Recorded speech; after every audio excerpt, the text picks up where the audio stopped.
दोस्तों, हम सभी इस संसार में श्री राम के दास हैं और आजकल रामायण को जनता में बहुत पसंद और प्यार दिया जा रहा है। हमारी यह वीडियो रामायण के अंतिम चरण श्री राम जी की मृत्यु के बारे में है। तो चलिए शुरू करते हैं। वाल्मीकि रामायण के अनुसार एक दिन स्वयं काल साधु रूप में श्री राम जी के पास आते हैं और उनसे एकांत में बात करने की अनुमति मांगते हैं और श्री राम से वचन मांगते हुए कहते हैं कि अगर कोई हमें बात करते हुए देखे तो आप उसे मृत्युदंड देंगे। काल के इस कथन अनुसार श्री राम उन्हें वचन देते हैं और स्वयं लक्ष्मण को पहरा देने की आज्ञा देते हैं।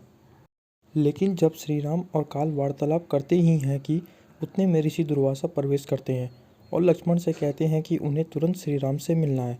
लक्ष्मण के समझाने व उनको प्रतीक्षा करने हेतु कहने पर ऋषि दुर्वासा क्रोधित हो जाते हैं और अयोध्या को श्राप देने की बात कहते हैं, जिससे लक्ष्मण दुर्वासा ऋषि की यह बात सुनकर दुविधा में पड़ जाते हैं और मन में ही सोचते हैं कि अयोध्या को नष्ट होने से अच्छा वह अपनी जान न्यौछावर कर दें। और उसके तुरंत बाद लक्ष्मण श्री राम के कक्ष में चले जाते हैं और काल उन्हें देखकर वहां से अदृश्य हो जाता है। लेकिन अब समस्या यह हो जाती है कि श्री राम को उनके वचन अनुसार अपने प्राण से भी प्यारे भाई लक्ष्मण को मृत्युदंड देना होगा। इस विषय में वो अपने सभी मंत्रीगण से राय लेते हैं और ये निर्णय करते हैं कि वो लक्ष्मण का त्याग करेंगे। लक्ष्मण को त्याग करने के बाद लक्ष्मण एक भी पल वहाँ जीने का मोह त्याग देते हैं और श्री राम से त्याग के बाद वह जल समाधि लेते हैं और शेषनाग रूप में बैकुंठ धाम को सिधार जाते हैं।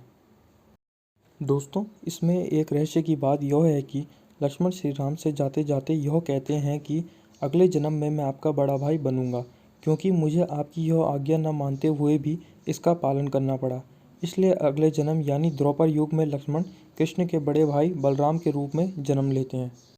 इसके चलते ही कुछ समय बाद लक्ष्मण के बिना श्री राम भी जल में समाधि लेते हुए अपने बैकुंठ धाम को सिधारते हैं और उनके साथ भरत, शत्रुघ्न, सुग्रीव और अयोध्या के अनेक वासी जल समाधि लेते हैं। लेकिन जाते हुए श्री राम हनुमान जी, विभीषण और जामन जी को युगों युगों रहने तक का आदेश देते हैं और श्री राम अपने परम भक्त हनुमान जी को कलयुग के अंत तक रहने का वरदान देते हैं।